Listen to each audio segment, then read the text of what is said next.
Hello, welcome to mathematics untold. आज मैं आप लोगों के सामने एक नए टॉपिक को लेकर आया हूं जिसका नाम है सरकमफ्रेंस ऑफ सर्कल। चलिए स्टार्ट करते हैं और समझते हैं कि सरकमफ्रेंस ऑफ सर्कल क्या होता है। समझना होगा कि सर्कल क्या होता है, ठीक है, और सर्कल कैसे बनता है। कोई भी सर्कल बनाने के लिए सबसे पहले उसका एक सेंटर होता है और उसका रेडियस होता है, ठीक है।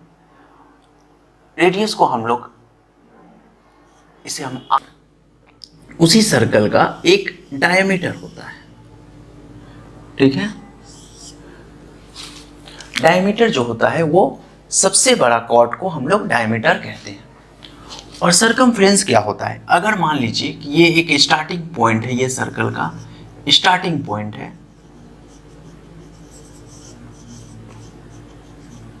और आप इस पॉइंट से अगर यहां से चलना स्टार्ट किए और उसी पॉइंट पे पहुंच गए, ठीक है, तो ये जो डिस्टेंस कवर हुआ उसी को हम लोग सरकमफ्रेंस ऑफ सर्कल कहते हैं, ठीक है। ये इस पूरे डिस्टेंस को हम लोग कैपिटल सी से डिनोट करते हैं। कैपिटल सी जो हो गया वो हमारा सरकमफ्रेंस हो गया, सरकमफ्रेंस ऑफ सर्कल, राइट। और जो कैपिटल आर है वो रेडियस है, रेडियस ऑफ सर्कल। एंड जो कैपिटल डी है वो जो है वो हमारा डायमीटर है, डायमीटर ऑफ सर्कल, राइट। और एक रिलेशन हमारे पास है, जो डायमीटर है वो रेडियस का 2 टाइम्स है, ठीक है। हम लोग ये रिलेशन जानते हैं कि जो हमारा डायमीटर है वो रेडियस से डबल है। कोई भी सर्कल जब हम लोग बनाते हैं, ठीक है, और उसका हमें एक प्रॉपर्टी होता है, सर्कल का एक प्रॉपर्टी होता है। कोई भी हर भी एक ज्योमेट्री फिगर का अगर कोई आपको कुछ फार्मूला निकालना है, ठीक है, तो उसका कोई ना कोई एक फार्मूला होता है और फार्मूला जो होता है वो आपका फिक्स होता है और कोई एक प्रॉपर्टी से आता है, ठीक है।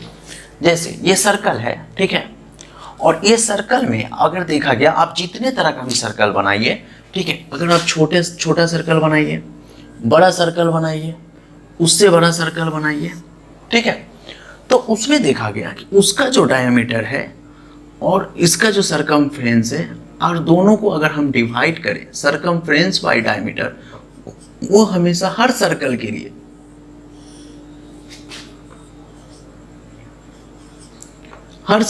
क्या आता है, कांस्टेंट आता है। कांस्टेंट का मतलब होता है कि सारे सर्कल के लिए सेम होता है, ठीक है। इसे समझते हैं फिर से।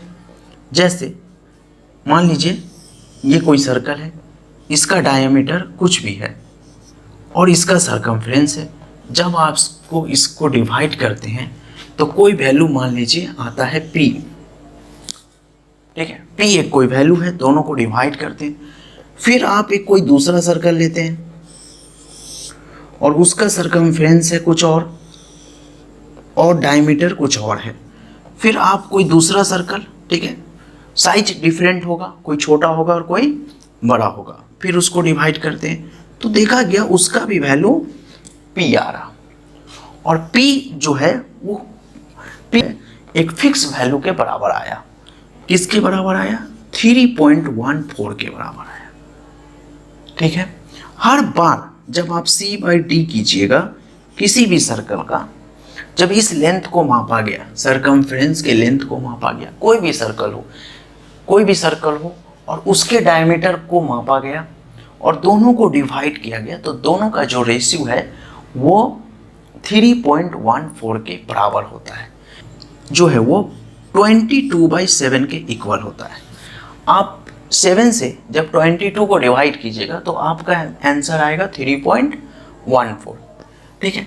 और इसी को एक सिंबल से दिखाया गया जो हमारा होता है ये सिंबल, और इसी सिंबल को हम लोग बोलते हैं पाई, ठीक है। आप मान लीजिए एक छोटा सा सर्कल लिए, इसका सरकमफ्रेंस C है और इसका डायमीटर D है, आप दोनों को डिवाइड किए तो उसका भी वैल्यू आएगा 3.14 और 3.14 किसके बराबर है, पाई के बराबर है। और पाई दिखाया गया, मतलब 22/7 को पाई मान लिया गया और डिफाइन किया गया कि पाई जो होगा वो 22/7 के बराबर होगा, एक सिंबल से डिफाइन किया गया, राइट। तो C/D हमेशा पाई के बराबर होता है। ये सर्कल का एक प्रॉपर्टी है कि कोई भी सर्कल हो उसका सरकमफ्रेंस C है और उसका डायमीटर D है, वो किसके बराबर होगा, पाई के बराबर होगा। और हमारे पास एक रिलेशन है D = 2R = पाई, तो C हमारा कितना आएगा, C हमारा आएगा 2πr। तो यहाँ से हम एक फॉर्मूला बना सकें जो हमारा सर्कल का सरकमफ्रेंस का फॉर्मूला हो गया, जो हमारा हुआ 2πr, ठीक है। तो ये r पे डिपेंड करता है, r एक वेरिएबल है, आप r पुट करके आप सरकमफ्रेंस निकाल सकते हैं। अब इस पे हम लोग एक क्वेश्चन करते हैं, इस क्वेश्चन का हमें सरकमफ्रेंस निकालना है। तो इस क्वेश्चन में ये जो सर्कल है ये सेमी सर्कल है, ठीक है। जब कोई हाफ सर्कल होता है तो उसे हम लोग बोलते हैं सेमी सर्कल, राइट। तो इस सर्कल का सरकमफ्रेंस निकालना है, तो इसका जो हमारा रेडियस है वो 7 सेंटीमीटर है, ठीक है।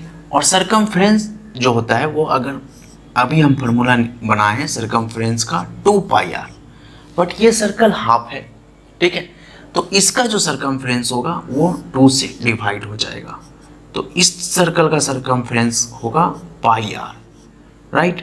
और पाई का वैल्यू हमारे पास है 22/7 इंटू, और रेडियस हमारा दिया हुआ है 7, तो ये कैंसिल हुआ, तो सरकमफ्रेंस हो गया आपका 22 सेंटीमीटर, ठीक है। अब नेक्स्ट प्रॉब्लम करते हैं, सेकेंड वाला देखिए। इस फिगर का हमें सरकमफ्रेंस निकालना है। यहाँ पे जो ये सर्कल है, अच्छा इस फिगर में चलिए हम नंबरिंग कर देते हैं। मान लीजिए ये पॉइंट A है, B, C, D, तो हमारा जो डिस्टेंस चलेंगे सरकमफ्रेंस जो है ये क्लोज पाथ है, ठीक है। तो क्लोज पाथ है, अगर हम A से स्टार्ट किए B की तरफ बढ़ेंगे, ठीक है, तो हमारा टोटल जो डिस्टेंस होगा या फिर सरकमफ्रेंस होगा या पेरीमीटर। जब सर्कल होता है तो हम लोग सरकमफ्रेंस यूज करते हैं, जब कोई फिगर मिक्स हो गया तो उसको हम लोग पेरीमीटर बोलेंगे, right. Perimeter of close figure, right, ठीक है।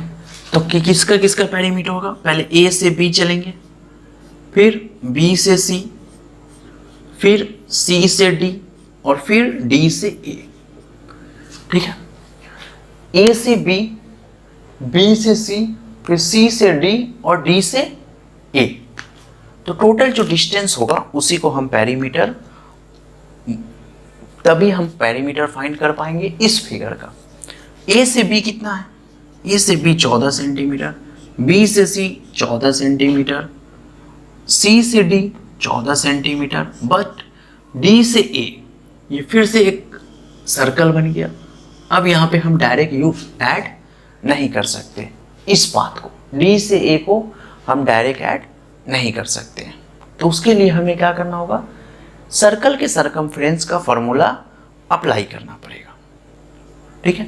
तो उसके लिए हमें क्या चाहिए, रेडियस चाहिए, और सर्कल कौन सा है, सेमी सर्कल है। सेमी सर्कल है तो फॉर्मूला होगा आपका 2πr/2, ठीक है।